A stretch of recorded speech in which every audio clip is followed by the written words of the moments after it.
Hello, everyone, and welcome to another episode of EOXS's Stories on Steel. This is a steel industry podcast featuring the big names of the business and the advice/stories they've accrued over their years as insiders.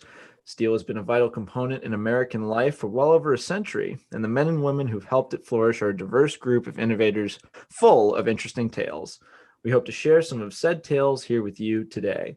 Thanks again to EOXS for providing this platform. In addition to this show, they are bringing businesses online by providing a standardized digital workspace for all your steel-related needs. Today, we are welcoming a really cool guest from the city of Chicago, Abizer Ghadiali of Alliance Trading Incorporated. Abizer, thank you so much for giving us your time today, man. How are you doing? Hey Kevin, glad to be here. Thanks to EOXS for having me on the program today. Really excited about what EOXS is doing with digitizing the things in the steel industry, and yeah, really excited. Well, it's really cool because we've gotten a wide range of responses on EOXS's like mission statement and the kind of innovations they're trying to make within the industry.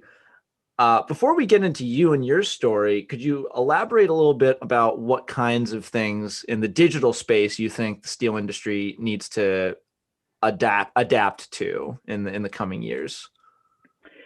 So I think the first thing is when we say steel industry, I think that in and of itself is a little bit misleading because the steel industry itself is so huge, and there are in fact a lot of technological advances within the steel industry.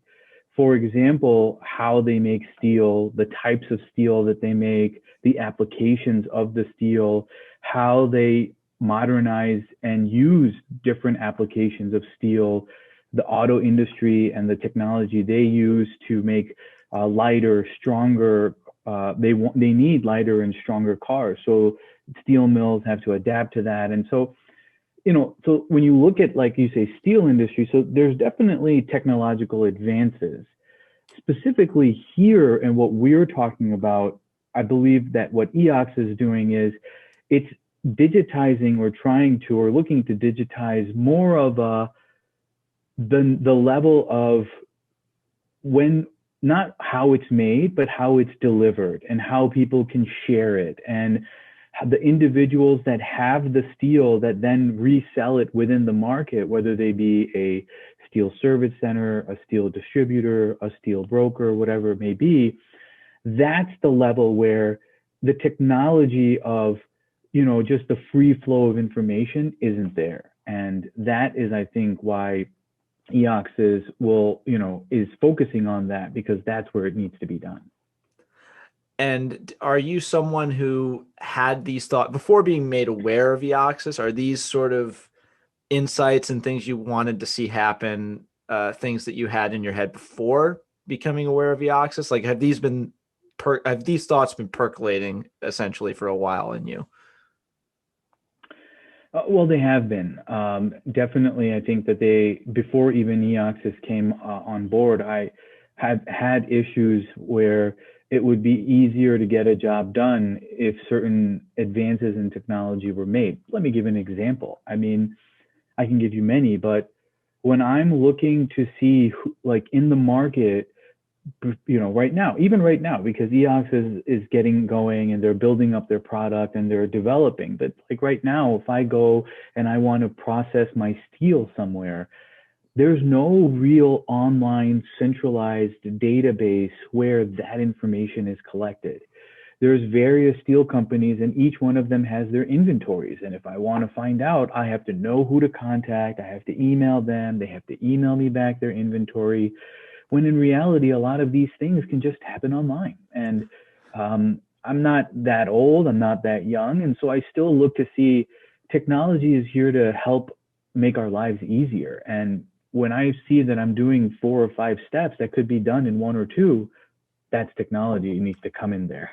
I remember one of our past guests talked about having to use a fax machine still, to get certain pieces of information to certain places, and it just it really blew my mind just Oh yeah, because it's such an I still important do it.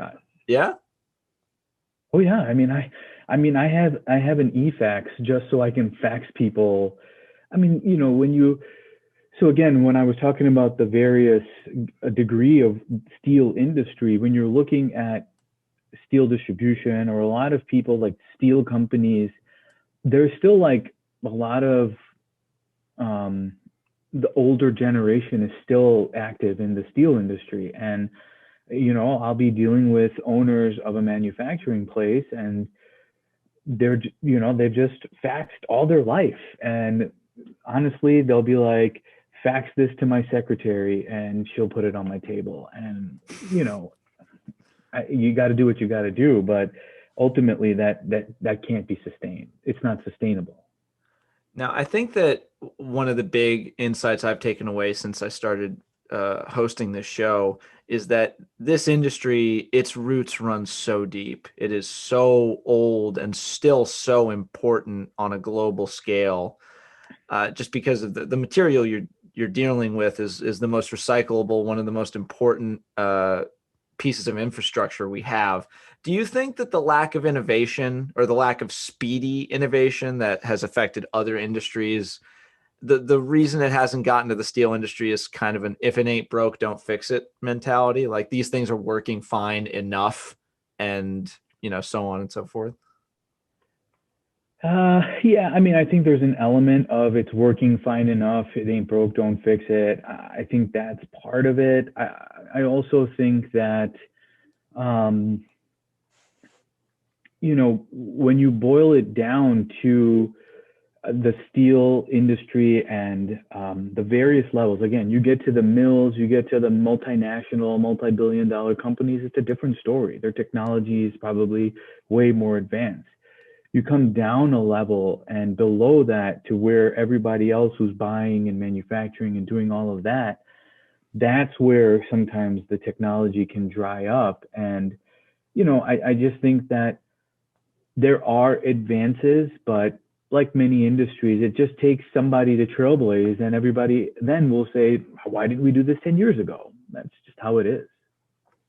All right. Well, I think that'd be a really good point to start looking towards you specifically, because in addition to talking about the industry, we're also really interested in character pieces and learning about the people that make this industry, continue onwards through trials like worldwide pandemic, massive social upheaval, all the different things that this country has faced in the last couple of years. It's astounding.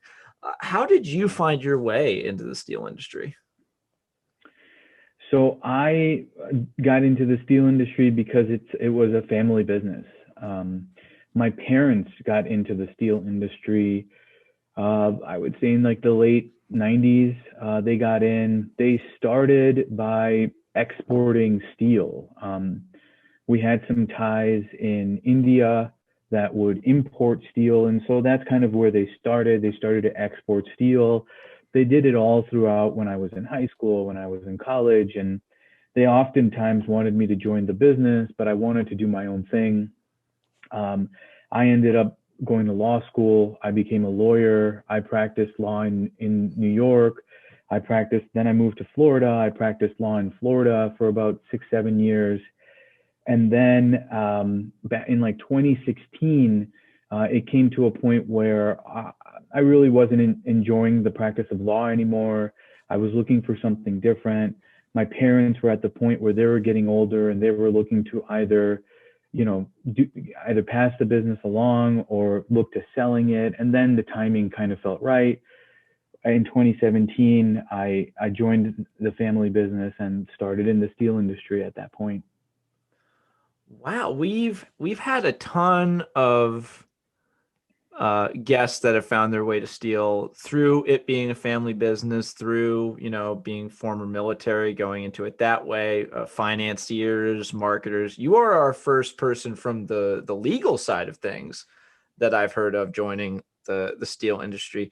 Where did you go for your undergrad and then law degree? Sure.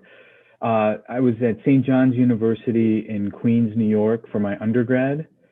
And then for law school, I went to the Western Michigan University School of Law Okay. in their Lansing, Michigan campus.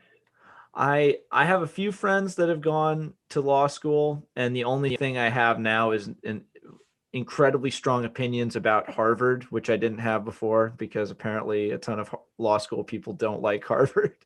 I don't know if that holds any water or how widespread that is, but it seems like there's a bit of a rivalry there. Yeah, I mean, maybe back then I wouldn't know about it now, unfortunately. Oh yeah. Well, so did I always like asking people about what their prior experience gave them in terms of advantages or insights once they joined the steel industry. So, as someone who had to solve like hundreds of problems every day from hundreds of different points of view, how did your time in the courtroom and working as a lawyer help you once you entered the family business? Sure. Um, I think that the legal side of it and in the courtroom side of it was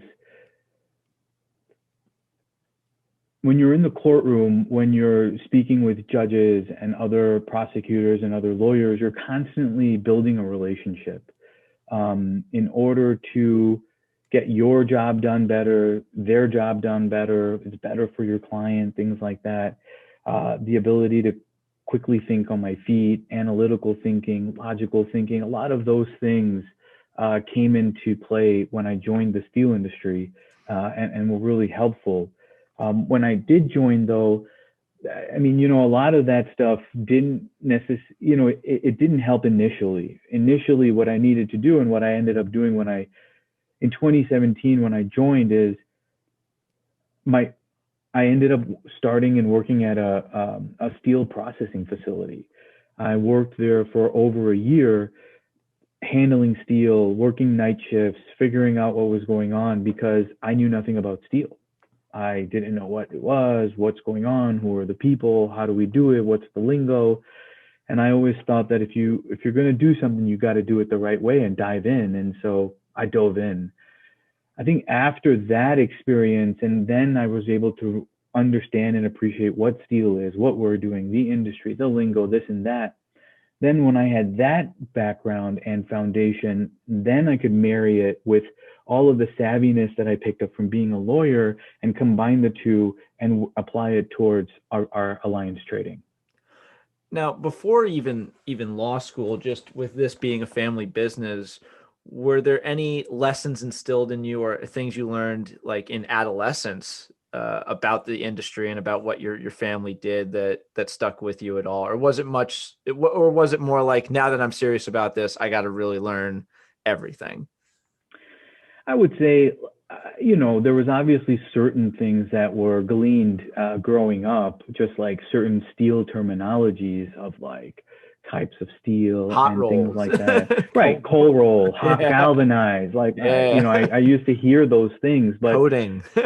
I never really paid attention. I was never really that interested in it. The one thing that I did see from my parents growing up was just the hustle. And that may not be necessarily directly related to the steel industry, but the hustle that they had and they needed to have in order to succeed in an industry, I definitely saw that. And so when I came in myself, I knew I was going to have to hustle for sure. Okay, well, then I think this would be a really good time to ask more about alliance trading. You had a very long history with this company as a family business, and now as an active part of it for uh, a while now. Tell what do you want to tell me about alliance trading? Alliance Trading is um, a growing company. I mean, what Alliance Trading, when my parents, again, like I mentioned, we started off exporting steel. Ultimately, we ended up investing and paying more attention to domestic steel. And, my parents did a really great job of having zero context to where they are now, where, there's a name in the community for us. We have mill contacts that we buy mill direct. We sell to end users directly. We're a player in the game. And me coming into it now, I'm fortunate that they've done that. And I also see that there's a long road ahead because seeing what I see, there's more to do here, to grow, to establish brick and mortar, to have your own organization, your facility. So Alliance Trading is a flat rolled carbon steel distributor. And, we're always looking to, for me, it's about doing the best that I can. I know there's always going to be problems, but I'm always I really live by you shoot for the stars, you'll land on the moon. So I feel like in Alliance Trading, that's the motto. We're constantly shooting for the stars, and if we land on the moon, that's great. Now, that's really interesting. You started out mainly as an exporter, like Mm-hmm. shipping steel outwards out of America. What motivated the change to focus on domestic? It was really a change of circumstance, really. We'll have to take a step back to look at a little bit of the history of steel and global steel in general, just for a couple minutes. I don't want to bore anybody, Oh, but hey, this is the people listening to this. This is what they want to hear, man. so in the 90s and in the 90s, the late 90s, America was still one of the top producers of steel overall in the world. The Industrial Revolution happened in the United States. We were pumping out, we were a big steel producer. What happened, after that point, in the late 90s, early 2000s, all of the 2000s, it's everybody else, mainly China, started to produce a lot more steel. So all of the 2000s, China started to become a big player. Europe started to become a bigger player. Russia, the Middle East, Japan, South Korea. So back when there were no other really big players and America was the biggest player, now you come to a point where you've got a lot more people. And as you know, China pumps out the most steel in the world now. And that started back then. We started to lose a competitive edge. There started to become a lot of supply in the market that they could get cheaper and quicker. Because now you're looking at the freight from America to ship it over to, let's say, Asia, anywhere. It takes a while. Versus if you're getting it from China to India, or from the Middle East to India, or from Europe, anywhere else, it really takes less time. So it was really that circumstance which, over the years, decreased our US's competitiveness overall in that market. And so we kind of saw the writing on the wall, and my parents at that point started to shift their focus to more stable, sustainable domestic business. Now, uh, did the valuation of the dollar compared to other countries' currencies have anything to do with that shift inward as well, or was it mainly the factors that you already laid out? I think valuations definitely did. The other thing that valuation brings up is tariffs. So as other countries started to develop their steel, they then started to put tariffs on other people's steel coming in. That wasn't there before. Import duties is what they call them. So back in the day, when they didn't have many options, they took whatever they got. Now, let's say India, as an example, has increased its own production of steel so much that they've put, like we do on other countries, they put tariffs on steel coming in as well. So that also made it, less harder and harder to stay competitive with that. So by how much? So I think timeline wise, when would you say this shift towards domestic began for Alliance? Uh, I want to say it would be like the middle 2000s. Oh, okay. So Yeah, wow. 2005, maybe 2007. Yeah.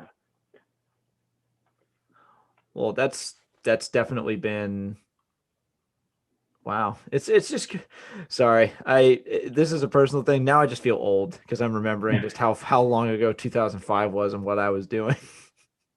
I had a I lot don't more even hair think then. about that stuff anymore. I got a lot of gray hairs coming in.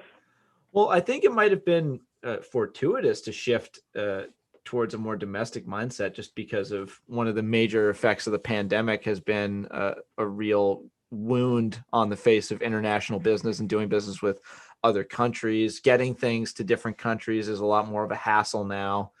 Let me, I'm Yeah. telling you, I mean, we still do export. We don't, it's not that we don't export anymore. We just, it's a lot smaller piece of the pie, and the countries are less than what we did before, but we still export because it's still a viable outlet. That's another advantage that we have here, even in the domestic market in the States. A lot of the times when you have material or coils or product that you don't know what to do with here in the States, your options are just to scrap it. But for us, we've created another revenue stream by saying, why scrap it? We can export it. And they pay more than scrap. And so that has allowed us to keep exporting. It's not crazy, and the conditions have to be right for it, but we still do it. So we were exporting, and then the pandemic hit and everything stopped. It was really hot right before the pandemic, and we had to turn away business. We had to stop business that was happening because ships were getting stopped in the middle of the water. Ships were not being able to go to port. There were so many different, like, what's going to happen, that you're right. It was definitely a nightmare for that. I mean, you hear so many stories of people, even on shipping, like skeleton crew shipping boats, having to be quarantined for weeks and weeks in the middle of nowhere, unable to dock and unload anything. Yeah, we had a boat that was in the middle of the ocean when the pandemic hit full blown, and Oh man. so yeah, there was definitely, we had to deal with some of that. Well, I think that's great that you're acknowledging and all the problems that arose and all the things you had to deal with.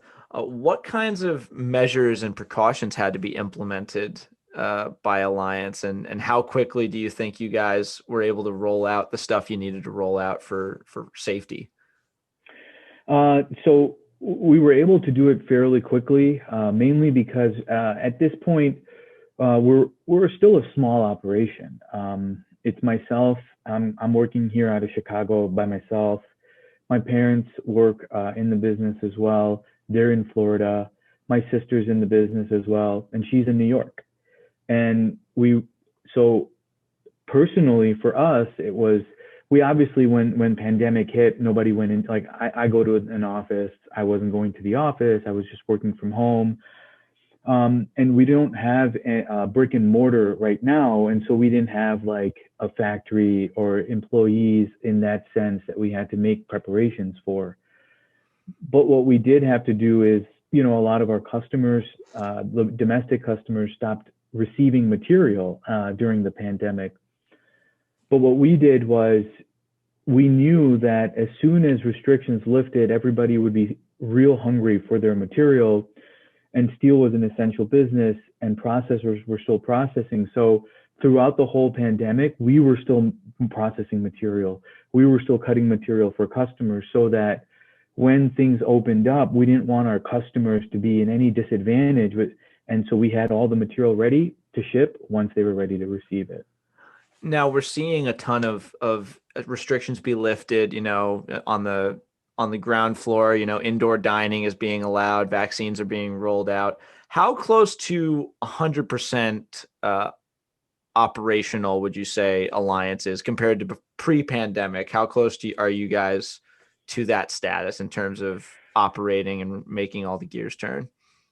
I mean, I would say we're more right now than before the Really? pandemic. Oh yeah. Oh yeah. I mean, obviously the pandemic was rough for many, many people all around the world. And a lot of industries were hit, but industries were hit very differently. Obviously, the service industry and anything related to people was hit very hard. Manufacturing, luckily, was not hit as hard. And the pandemic caused mills to shut down, which ended up causing, probably in July, August of last year, a shortage of steel in the market. And so what's been going on from August till even right now is gangbusters in the steel industry because there's not enough steel to go around, and it's been extremely busy. Before the pandemic, it was slow. I mean, slow. There was enough steel. I was less busy then and way busier now because of that circumstance. So with that kind of information and without that kind of mindset that, we're not only back to where we were before the pandemic, we're stronger for it. We're going into a more prosperous time. How do you think the remainder of 2020 is going to look? I'm going to give you the lawyer answer, and that is it depends. There we go. Of course. But like with anything in business, I mean, right now, I would say that the clarity of business in the steel industry is maybe just, at least for me, smarter people may be different, but maybe a month out. And that's only because there's so many factors. There's so many reasons why things may be busier or slow down. Let's say capacity increases. Let's say the supply goes up. Let's say tariffs are taken off on imports and more steel comes in. Let's say prices, there is still a shortage of steel and things are going well. So we could say that right now and for the next month, things look stable, things look busy. I was reading in the news that some automakers are, like GM is shutting down a couple of their plants, not because there's not enough steel, not because there's not enough workers, because of the chip that they need to put in the cars is back ordered. And so it has nothing to do with steel, but it's going to shut down the steel, which is going to shut down a lot of different things. So, there's so many different variables that play in the steel industry. And if supply doesn't increase substantially, if there's no changes in the tariffs, I would say things are going to go. I think that the demand will stay pretty well up until at least the summer, or maybe even Q3. But then again, it all depends on where you are in the steel industry. Structural steel, steel to make commercial buildings and bridges and infrastructure, that's all going down. Who's going to build a new shopping mall? Who's going to build a new commercial building when we don't know when people are going to be back out? So all of those things are taking a little bit of a hit. But consumer goods, the steel that goes into making things that we use on a day-to-day basis, is doing great because people are still buying stuff. People still want to get stuff. So that's why, again, that's how we started the conversation. The steel industry is massive. And what are you actually talking about? And what section are you talking about? And what purpose are you? So it really, you could say steel, but then you really have to boil it down to where and what. I think in that same way that I think another facet of that would be that in the same way that no man is an island, no industry is an island. No industry is so insular and removed from the greater world that it can remain unaffected by the absence of another component. Steel is still steel. It's still being mined, but the other components that go into specific products might be still in the wind. So ergo, the need for that steel that is there and mined and out and ready goes down.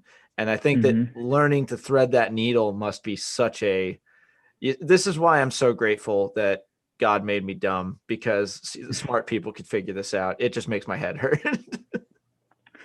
I'm there with you. It definitely makes my head hurt as well. And it's a lot to stay on top of, for sure. But one of the things I love about the industry is I'm a people person. I like to talk to people. I like to build relationships. I want to do good things because you do unto others. That's my motto. Do unto others. So when you get into stuff like that and you can get out and you can talk to people, that's how you kind of know you where the markets are going. You have to look at certain trends. Who's doing what? Why are they doing it? What's the this? And then ultimately, if you just look back, it's all a cycle. It's all up and down, up and down, up and down. It's just a matter of when's the up and when's the down. I think that that's a really good way to look at it from the macro perspective. One of the last things I wanted to ask you about, and to tie back to something we were talking about earlier, is that the digital space, the digital tools that are available for the steel industry. As someone who values the rapport building and the people interaction that this industry requires, you need to still get on the phone and talk to people. There needs to be that kind of handshake deal. What, if any, effect have platforms like, Zoom, what we're using right now, and different like platforms like social media, if any effect have they had on the steel industry during this pandemic, specifically over the last year and change? I mean, I think that it's allowed people to keep somewhat, because when the pandemic hit, the steel industry kind of just stopped moving around, in the sense of, I couldn't go visit customers, customers couldn't visit me. There was not a lot of back and forth of people because of obviously the COVID and travel restrictions and company restrictions, and everybody wants to take the precautions. So Zoom helped. Obviously, Zoom allowed people to still talk to each other and meet each other, and things like that. And honestly, there, some people it probably helped just because they were able to, and some people didn't like Zoom. They're like, what is this? They didn't want to get on the technology. Again, a lot of various personalities in the industry, and people didn't want to do tons of Zoom calls either. So it was a balance. I mean, it was good, it was bad. Personally, some people were like, great, I love Zoom. I don't want to meet people. This is awesome. But a lot of the people are just ready to get back out there, ready to meet people, ready to go see customers. And for me, that's the best way to do it. You see them, you can see their interactions, you could see their operations, and it just builds a better relationship. I think that's a very insightful place to maybe end part one of what I hope to be many appearances that you have on this show, just because it's been a very fun time talking to you. Um, we've covered a lot of ground here, a lot of really high-minded thinking, and a lot of looking into the future, as it were. Do you have any closing thoughts as to where you think this industry is going to be by the end of 2021, just in terms of looking back on all the things that will have happened: an election, civil unrest, a global pandemic, just thing after thing after thing, really? Sure. Anything else that we might have left out? I think that no matter what things happen that are caused by humans, we'll still need to make stuff. Whether you're doing this or you're doing that, or you're a Republican or a Democrat or a white, black, yellow, whatever you are, we still need stuff. That doesn't change. And so, because we'll still need stuff, obviously the steel industry is not going anywhere. I think that, I think this administration has a lot of focus on solar and clean energy. And, whether it's oil, whether it's gas, whether it's solar, whether it's wind, steel is in all of it. Steel piping, steel windmills, steel solar pan. I mean, so the reality is the opportunities are all there, and everything comes back to steel. So then it just, so I'm optimistic and hopeful for the steel industry, and really excited to see it grow and for us to grow with it. Abizer Ghadiali, everybody. One nation, one peoples, one planet, united under a need for stuff. I think that is a very that it sounds like a joke, but that I think that's a really solid way of looking at it, not just the world at large, but this industry and where it can go and where it can remember its identity. And we thank you very much for your insight. Absolutely. Thank you, Kevin. This was awesome. Yeah, well, this has been another insightful episode of EOXS's Stories on Steel. Thanks again to Abizer for stopping by. And remember, whether galvanized or hot rolled, EOXS will provide a digital marketplace to take any steel business to the online sector. Thank you and good night.